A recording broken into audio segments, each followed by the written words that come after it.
Ibrahim Abdullah from Sierra Leone, West Africa, he asks, why Allah uses we for himself in the Quran? Most of the languages, there are two kinds of plural. One is the plural of number, and the second is royal plural or plural of respect. And the plural of number is the one that is more commonly used. For example, in the English language, when the Queen of England says, we plan to visit America, or we wish to visit so and so country, so here the Queen of England is using the word we. But here, it is not the plural of number, but it is royal plural or the plural of respect.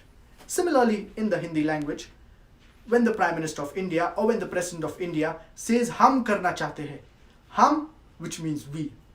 Now, when the Prime Minister of India is saying, hum karna chahte hai, it is not the plural of number, but it is royal plural and the plural of respect.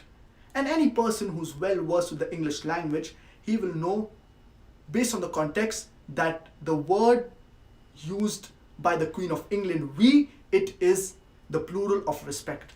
Similarly, in the Arabic language, when Allah subhanahu wa ta'ala uses the word nahnu for himself, referring to himself in the glorious Quran, it is not the plural of number, but it is a royal plural or plural of respect. It is singular.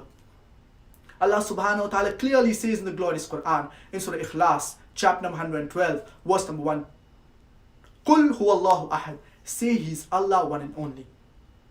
So when Allah subhanahu wa ta'ala uses the word we, that is nahnu, referring to himself in the glorious Quran, it is the plural of respect or royal plural, and it is not the plural of number, but it is singular.